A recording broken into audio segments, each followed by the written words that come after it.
not going to be posting that much this week. I have, I think, 2 or 3 videos I can post right now, but I'm not going to be at my house this next week. So unfortunately, the only videos you're going to be getting from me are edits. Some of you don't mind that, but I know some of you might. So if you guys like those videos where like I have the books and all that I've been doing recently, sorry, you're not going to get that at least for another week. I'm so sorry about that, but yeah. So, but mostly this live is, well, quick before we move on, who else is watching the semi-term preseason? Because I'm personally Team Conrad, and I am dying right now. Like, especially when the dad said, to Conrad, he was like, Conrad, I miss his little sister, and then that was already bad enough. And then Conrad said, hi, little sister, and I was like, I just did not like that part. But anywho, now the main part of this, to talk about Fearless. Spoilers, by the way, if you have not read at least page to chapter 61, because I have finished that part. So, but I was not expecting that plot twist. I knew Lauren Roberts was gonna drop one on me, and here I am, still shocked. Oh my goodness. So, basically, I'm gonna talk through it, even if you already know what happened, probably, because unless you want spoilers, and you're weird if you do. But anyway, so basically she finds out Peyton, we know she has to get married to Kit, and then when she goes to get a piece of jewelry, because Kit, wanted his mom's jewelry with him last he got married through a marriage he didn't want, so she goes and gets it, but then she looks through it, finds the papers, and then she matches the handwriting to the one in her book, and I'm like, I forgot who's signed in those books, and I was like, oh wait, it was Colum. And then there's the rose, and he has a bouquet of roses. And then she was like, hello, father. And I was like, okay, this is crazy enough. And then Colum is evil, and I'm like, I died. I did not expect him to be evil. I never ever thought that, because he was friends with her dad. Well, the person who raised her. She does call it her real dad, so I guess we can call it her dad, which is unbelievable to me. It kind of is the most sneaky way, and you would never suspect it. It makes no sense still. It kind of makes sense in some ways. I'm curious though, did Lauren Roberts actually plan this out for the whole series, or did she just decide to drop in Fearless? I'm genuinely curious if she planned it, or she just was like, let's drop a bombshell on everyone.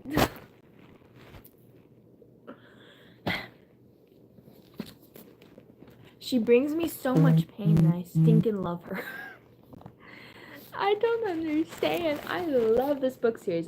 She's my favorite author right now, even though this is her first series, which is also insane. She wrote the first one at 18. I cannot get over how amazing she is. This is a precious. Oh my goodness. I wish she has not come to my state yet for any of her book stuff. And all I want though is her book, a signed book by her. When I went to Barnes and Noble too, you know how when this book came out, they had the crowns and all that out of them.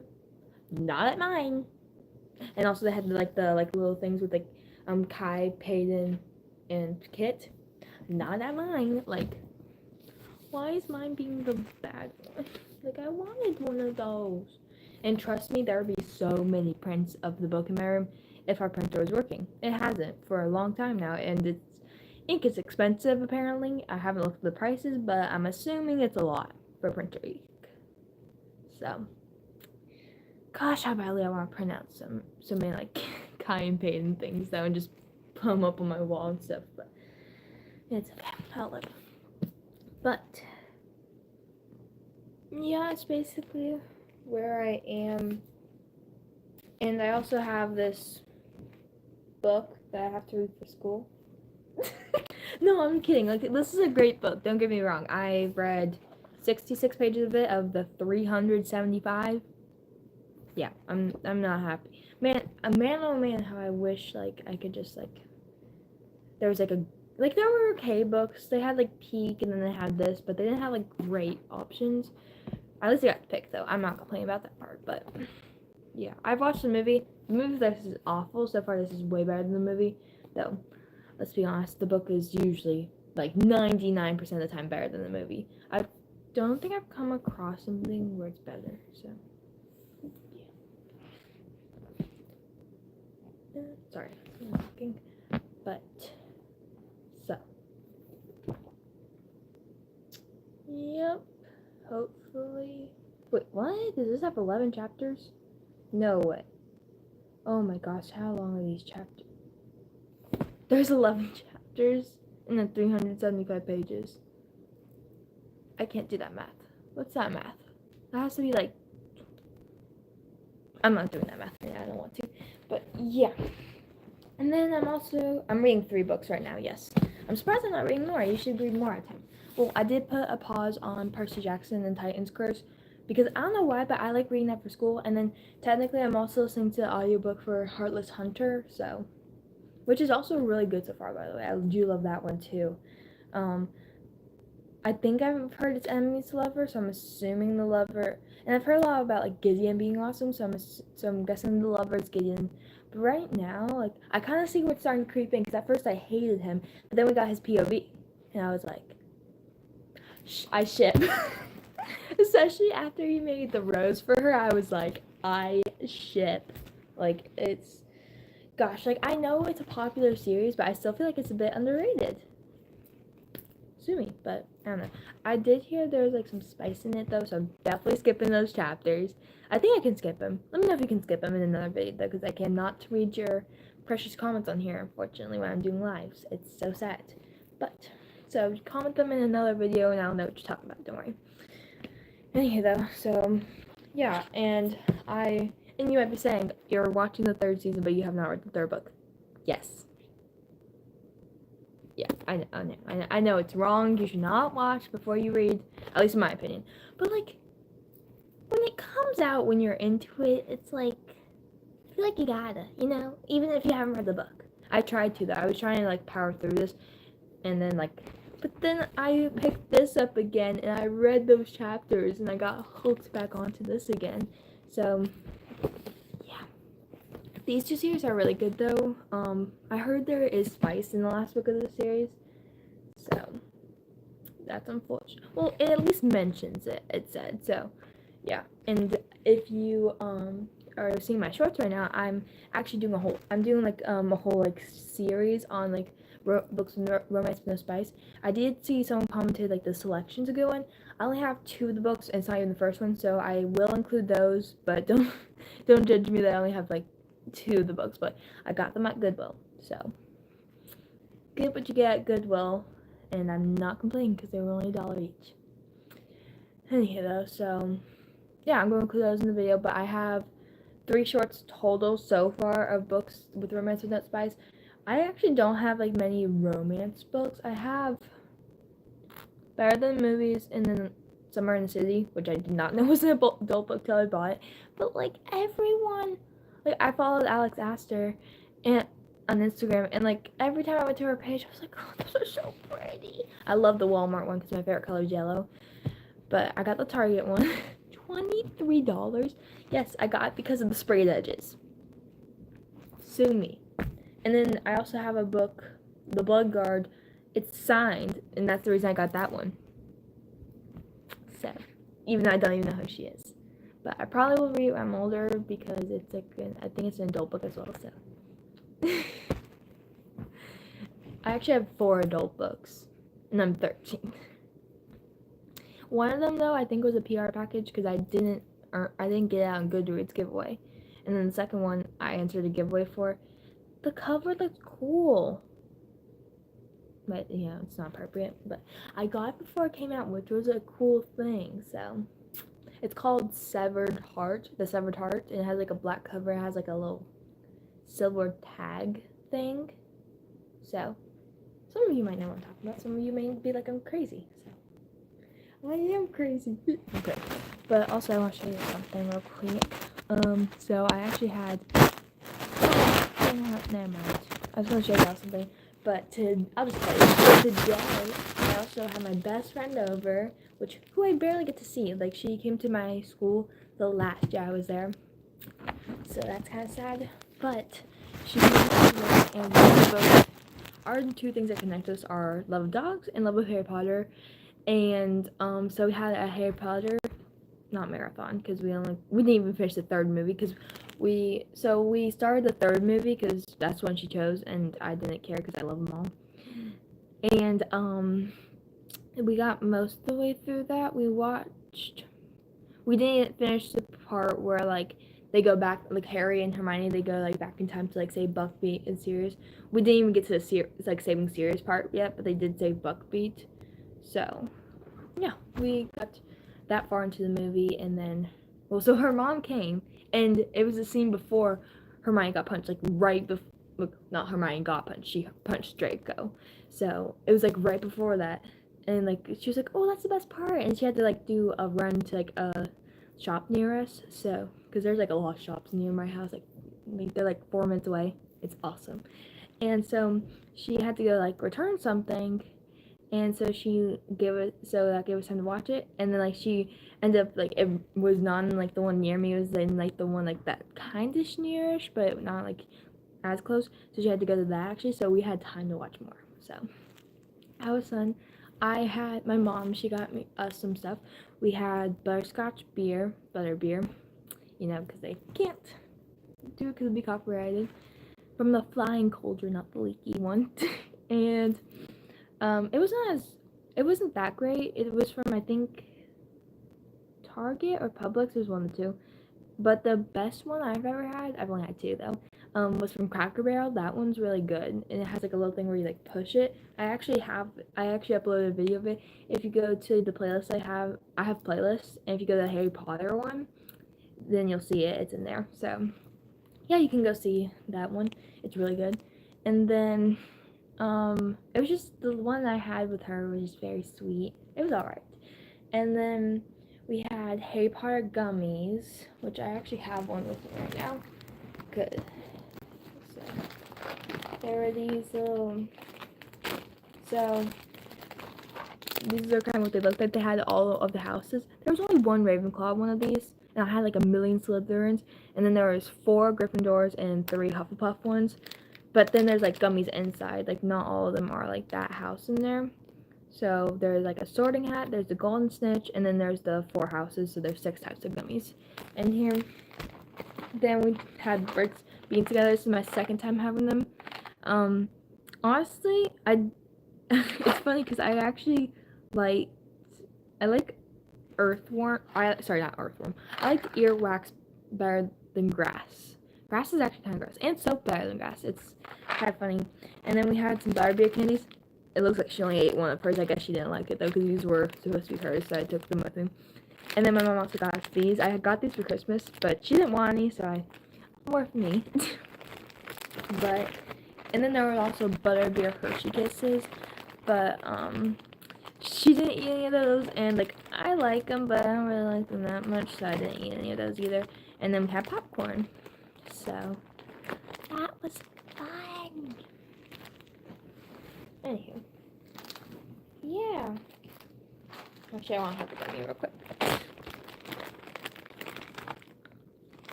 I love the butterbeer gummies. If you're gonna get any Harry Potter candy, I recommend butterbeer gummies. So good. One more.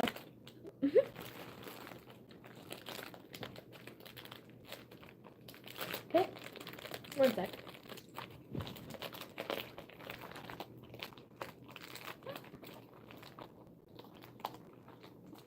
Okay. I am.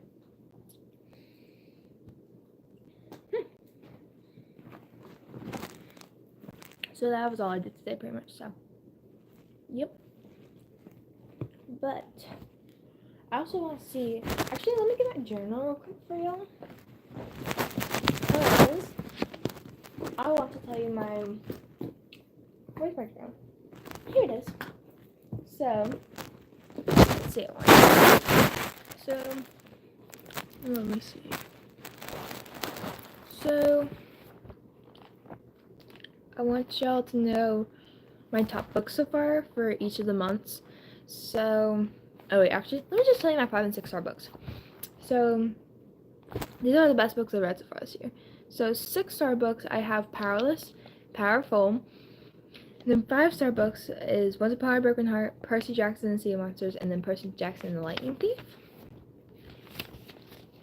And then I've only given one book 3 stars this year. So, yeah, I have quite a few 4-star books. Let's do 4.5 plus star books because The Wild Robot was 4 stars for me. It wasn't that best. It was like alright. So I think I'm going to do 4.5 star books and up. So Reaching for the Moon by Katherine Johnson is 4.7 stars from me. And then A Soldier for Equality is a really good one. It's a very short book by Duncan Tanatoa, I think is pronounced his last name. And then also by, oh wait, no, never mind. I thought it was another book by him, but A Wrinkle in Time by Madeline Langley. That's a timeless one. But I gave A Wrinkle in Time 4.7 and then A Soldier for Equality 4.6. And then, let's see. The Cartoons Club. Never mind, I had 3.5. The Princess and the Warrior was 4.6 stars for me. That was a pretty good one too. And then, so Smart and Pretty was 4.9 stars because Belly was just so immature. It was annoying. So it docked a whole 0.1 for that. So, okay, that's probably not a lot, but still, for most people, but that is kind of for me. This is my July TBR. Don't know if I'm gonna complete that. I don't think I completed any books this month. Let me check. I might have. No, I completed, I'm pretty sure. Yeah, I've completed All the Light We Cannot See, I think. By the way, highly recommend, especially if you love, like, World War II stuff. I thought I took all my journals out, though. Let me just double check. Ah, here it is. So I have 2 journals. This one I just kind of like do basic stuff in, like it just kind of looks like that. And this one I do like the bigger stuff, I guess you could say. And I think I've only read one, I think. Yeah, because excuse me, I finished this one on July 6th. So, yeah, it is 4.5 stars stuff for me. It was really good, just like, it's kind of hard to follow sometimes whose POV you're following. But here's my summary of it in case you're curious. Marie-Laure LeBlanc is a blind girl who lives in Paris with her dad, but they must leave when the bombings get worse. The other POV is Werner Fenning, and also, like, it's a little weird, because Werner has a W, so you might think it's Werner, but it's Werner, and then Fenning, and there's a P in front of it, but ignore the P in German, so Werner Fenning is an orphan who lives with his sister, Jutta, even though it's spelled with J, it's Jutta, and in a children's home in Zollverein, Germany. So, yeah.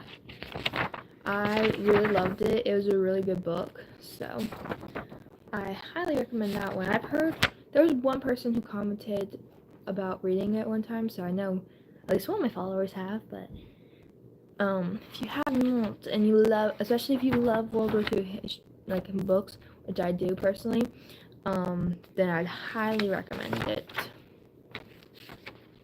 I'm trying to see anything else that you guys probably don't know about. Oh, also the book Oh My Gods. It's really good. It's a graphic novel. Like, it's like Percy Jackson, but with a girl. Well, it's not like Percy Jackson, but with a girl. So it's like a girl, and she's like, and she is like a demigod. So, like, yeah, she's a demigod. Her dad's Zeus, but it's not like with the Forbidden Children and all that. And there's only 2 books, and they're graphic novels, and it's not as like crazy as Percy Jackson. It's like I guess it could be like a Percy Jackson for younger kids, I guess. So, I mean, Percy Jacksons are kind of for younger kids, but you get the point. So, yeah. It's Oh My Gods by Stephanie Cook and Anisha Fitzpatrick. That's good. Powerful. Allergic's also really good. So Squished and Allergic are both by Megan W. Lloyd and Michelle M. Nutter. So I do recommend those. Those are also graphic novels. Once Upon a Broken Heart, highly recommend. But read the Caraval series before that because I did not know that. I just felt like reading that series because it looked really good. But no one told me when I started that I had to read Carol first. I mean, they told me there's only minor spoilers, so that's good at least. So yeah, doodles. So there we go.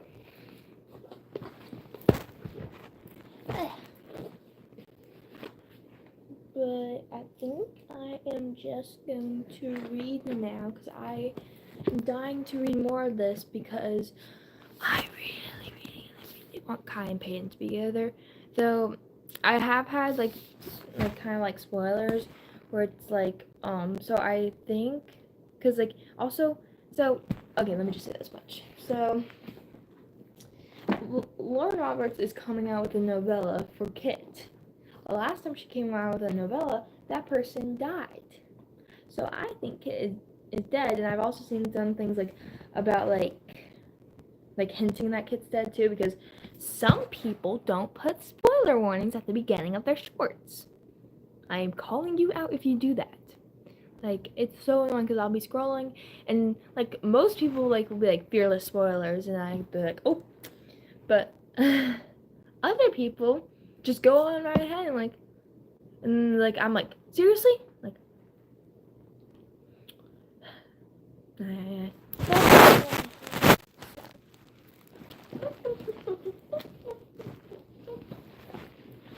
let's read. I need to get you guys closer to me.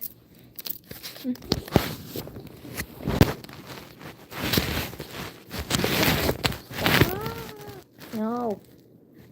Sorry. Wait. Green screen off. There we go.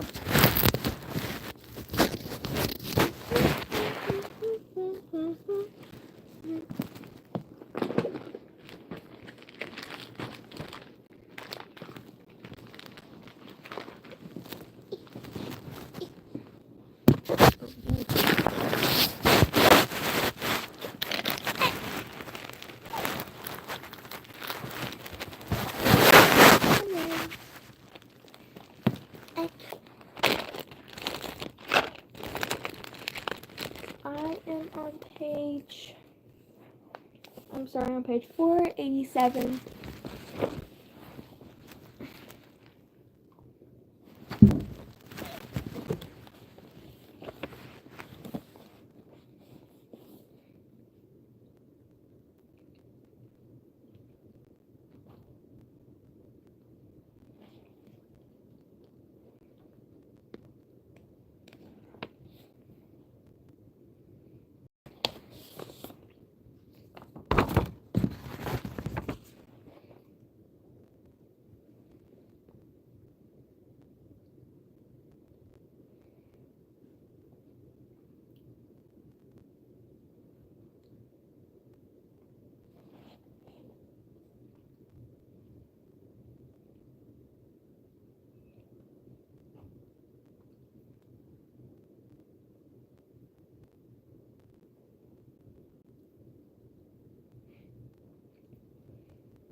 You know, I want Peyton to be Peyton Azure, just not the that Azure boy.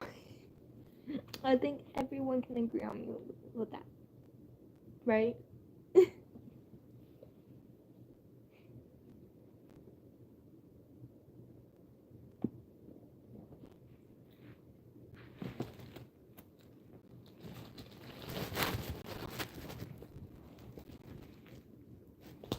Anywho, I think I'm going to go now.